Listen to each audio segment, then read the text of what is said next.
नमस्कार दोस्तों, आज मैं आपके सामने हाजिर हूं कुछ आपसे विशेष बात करने के लिए। उत्तर प्रदेश पीसीएस के इम्तिहान सामने है। डेट हम सबके सामने है, 25 अगस्त 2020 को एग्जाम।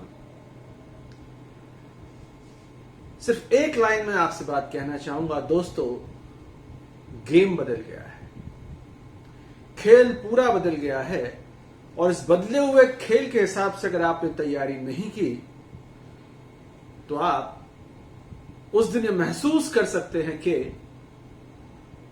कुछ न कुछ तैयारी में कमी रह गई। निबंध के पर्चों की बात मैं खास तौर पे आपसे कर रहा हूं। जैसा कि आपको पता है, उत्तर प्रदेश पीसीएस में निबंध का बहुत महत्वपूर्ण योगदान है। 3 अलग अलग धाराओं के विषयों पर निबंध लिखने होते हैं। कृषि, तकनीक, आपदा, अर्थव्यवस्था, विकास, इसका बहुत महत्व है यूपी पीसीएस की निबंध परीक्षाओं में। मैं आपसे क्यों कह रहा हूं गेम बदल गया है? मैं आपसे इसलिए कह रहा हूं, जनवरी, फरवरी, मार्च तक जो किताबें छपी हैं निबंध की, जो ज्ञान आपने हासिल किया है निबंध का, मित्रों, वो कोरोना के प्रकोप के बाद अब अप्रासंगिक हो गया है। गेम बदल गया है। कैसे बदल गया है? मनरेगा पर जो निबंध लिखा जाना था मार्च तक के आंकड़ों पर, उसकी धारा, उसकी वैचारिकी, उसका परिप्रेक्ष्य, उसकी दिशा, उसका ढांचा, उसकी प्रविधि, सब कुछ अलग रह सकता था और अब वैसा नहीं है। कोरोना के बाद मनरेगा एक अलग तरह के कलेवर में है, अलग तरह की भूमिका है और यह भूमिका कोई किताब आपको नहीं बता सकती, क्योंकि किताब छपने में वक्त लेती है, पत्रिका छपने में वक्त लेती है। अब अगर आप नई तकनीक से नहीं जुड़कर अपने निबंध की तैयारी कर रहे हैं तो दोस्तों आप बहुत बड़ी गलती कर रहे हैं। 70s के दशक तक भारतीय हॉकी टीम विश्व विजेता बहुत आसानी से होती थी, क्योंकि भारतीय टीम को प्राकृतिक घास पर खेलने का अभ्यास था। 70s के आसपास गेम बदल गया। प्राकृतिक घास के बजाय कृत्रिम घास, प्लास्टिक की घास मैदान में आने लगी और भारतीय टीम की वो विजयी वृत्ति पर विराम लग गया। गेम बदल गया। गेम के साथ अगर प्लेयर खुद को नहीं बदलेगा तो गेम में पीछे छूट जाएगा। गेम बदल गया। मैं आपसे पूछता हूं, क्या आप नए गेम के लिए तैयार हैं? जिन विषयों पर आप समझते हैं कि पुराने विषय हैं, मनरेगा, जनधन खाते, क्या कृषि आय दोगुनी हो सकती है, माइग्रेंट लेबर, अप्रवासी श्रमिक, ये विषय पुराने हैं, पर क्या इस पे पुराने अंदाज में लिखा जा सकता है? नहीं, पुराने विषयों पर भी नए अंदाज में लिखना पड़ेगा, क्योंकि हर विषय का एक नया आयाम आ गया है। वो है कोविड-19 आयाम, कोरोना परिप्रेक्ष्य। और कोई पुस्तक आपको इसके बारे में नहीं बता सकती, कोई पत्रिका भी आपको नहीं बता सकती। पत्रिका 1 महीने में छपेगी, पुस्तक 1 साल में छपेगी। ये आपको सिर्फ नई तकनीक बता सकती है। यूट्यूब में आपसे मुखातिब हूं, ये आपको टेलीग्राम समूह बता सकता है, ये आपको व्हाट्सएप समूह बता सकता है, जहां आप इस निबंध समूह से जुड़ें और 25 तारीख के निबंध लेखन पर्चे के लिए आपको 23 तारीख तक का डेटा, आंकड़े, तर्क और तथ्य प्रस्तुत किए जा सकते हैं। 2 दिन पहले तक के आंकड़े यहां दिए जा सकते हैं। करीब 50 विषयों की सूची हमने आइडेंटिफाई की। 50 विषय हम बिल्कुल नहीं कहते कि ये काफी है, मगर हम ये कहना चाहेंगे ये नाकाफी भी नहीं है, खासतौर पे कोरोना परिप्रेक्ष्य से युक्त ये विषय आपदा और मनरेगा और नई तरह की बेरोजगारी, आप्रवासी श्रमिक समस्या के नए आयाम, ये विषय पहले उस तरह से अस्तित्व में नहीं थे।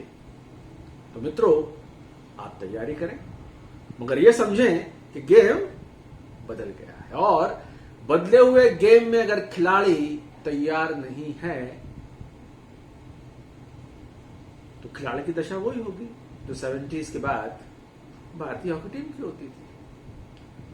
अब इस बदले हुए गेम में खिलाड़ी नई तैयारी कैसे करे? बहुत सिंपल सी बात, आप जुड़िए हमारे साथ। हमारा टेलीग्राम पे ग्रुप है, इसके नंबर आपको स्क्रीन पे दिखाई पड़ जाएंगे।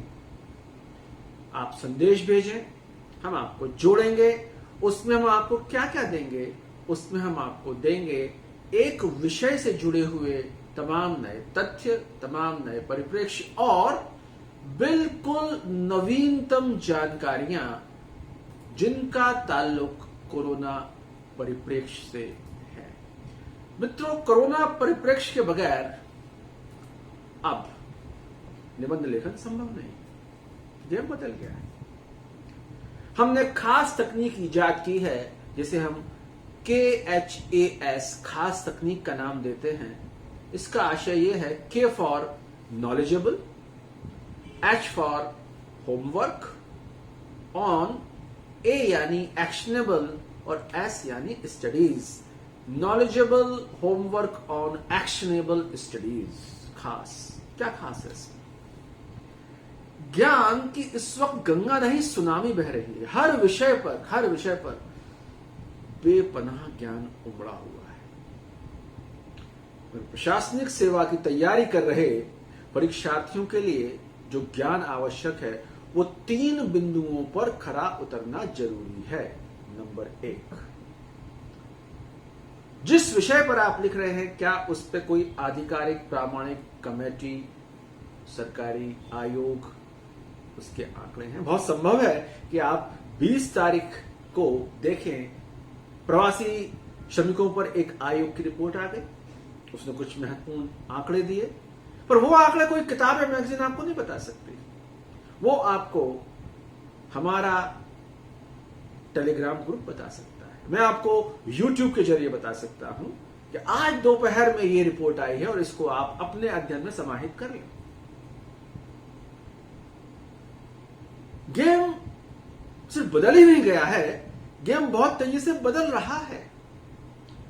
ज्ञान, प्रामाणिक ज्ञान तो पहला आयाम कि उस विषय पर नवीनतम प्रामाणिक आधिकारिक आयोग की रिपोर्ट। दूसरा सिर्फ आंकड़े नहीं, प्रामाणिक स्रोतों से आंकड़े, आर्थिक सर्वेक्षण, नीति आयोग। हम बहुत श्रम पूर्वक आंकड़े लेकर आते हैं। नीति आयोग, आर्थिक सर्वेक्षण, बजट डेटा और जिनकी प्रामाणिकता है। और तीसरा सबसे महत्वपूर्ण कसौटी, कोई बात हम कह रहे हैं, कोई बात हम लिख रहे हैं, उसका प्रशासनिक और व्यावहारिक दृष्टिकोण क्या है। ये तीनों चीजों को समाहित करते हुए चौथी कंडीशन, एक सहज और ऐसी भाषा जो संप्रेषित करती हो। अब सवाल यह है साहब कि हम ही इस काम को खास तरीके से क्यों कर सकते हैं? हम ही इस काम को करने के लिए क्वालिफाइड क्यों हैं? गेम बदल गया तो आप कौन हैं आलोक पुराणिक जो हमको ये बताएंगे? मैं पूरी विनम्रता के साथ कहना चाहूंगा, 3 दशकों से ज्यादा आर्थिक पत्रकारिता का अनुभव मेरे पास है।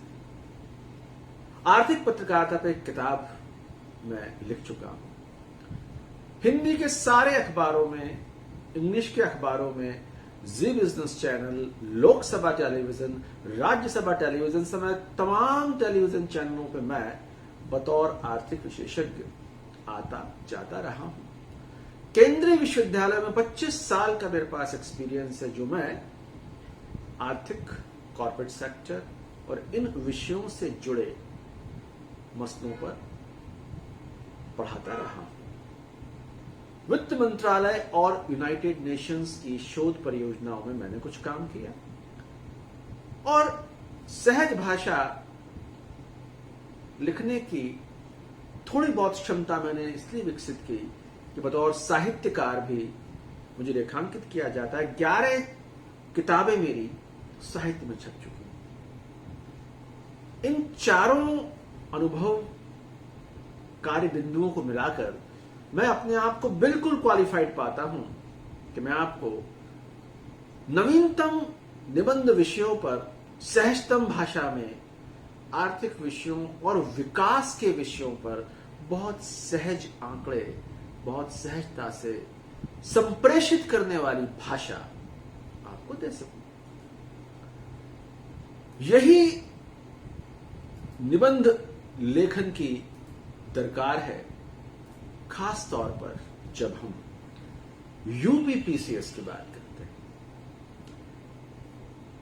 यह आपने अब तक अच्छी तरह देख लिया होगा। निबंध के प्रश्न पत्र में 3 खंड होंगे। प्रत्येक खंड से एक एक विषय पर 700 शब्दों में निबंध लिखना होगा। प्रत्येक खंड 50-50 अंकों का होगा। खंड का में साहित्य और संस्कृति, सामाजिक क्षेत्र और राजनीतिक क्षेत्र। एक चीज हमें समझनी होगी, राजनीतिक क्षेत्र में भी अब कोरोना पर्सपेक्टिव के बगैर बात नहीं बनेगी। केंद्र राज्य के संबंध अब कोरोना को दरकिनार करके आप नहीं पढ़ और समझ सकते, और यह बात कोई किताब आपको नहीं समझा सकती। कोई पत्रिका समझाने में बहुत वक्त लेगी। नवीनतम तकनीक से आपको जुड़ना होगा, आपको टेलीग्राम से जुड़ना होगा, आपको यूट्यूब से जुड़ना होगा, क्योंकि गेम बदल गया है।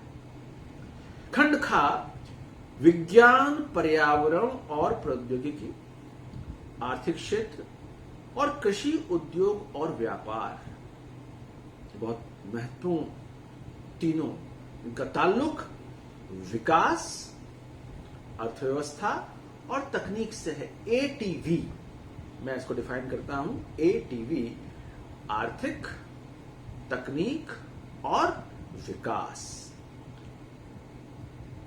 खंड गा राष्ट्रीय और अंतरराष्ट्रीय घटनाक्रम, प्राकृतिक आपदाएं, भूस्खलन, भूकंप, बाढ़ और सूखा, और तीसरा राष्ट्रीय विकास योजनाएं और परियोजनाएं। मित्रों 60 से 70% जो टॉपिक्स हैं उनका ताल्लुक 3 ब्रॉड विषयों से जुड़ता है: आर्थिक, तकनीक और विकास। एटीवी। ये सिर्फ भाषाई लफ्फाजी से आप नहीं जीत सकते, सिर्फ शाब्दिक बाजीगरी से आप इस गेम में नहीं जीत सकते, क्योंकि ये विषय बहुत तेजी से परिवर्तित होने वाले विषय हैं। उस पर हमें निगाह रखनी पड़ेगी, रोज के हिसाब से निगाह रखनी पड़ेगी। अगर हम निगाह नहीं रखेंगे तो बदले हुए गेम में हम पिछड़े हुए खिलाड़ी बनकर रह जाएंगे। दोस्तों, गेम बदल गया है। मेरी शुभकामनाएं हैं कि आप इस गेम में विजयी होकर उभरें और हमारे साथ जुड़ें, हमारे टेलीग्राम समूह के साथ जुड़ें, और आप पाएंगे कि आप कामयाबी की एक नई राह की ओर जा रहे हैं। शुभकामनाएं। नमस्कार।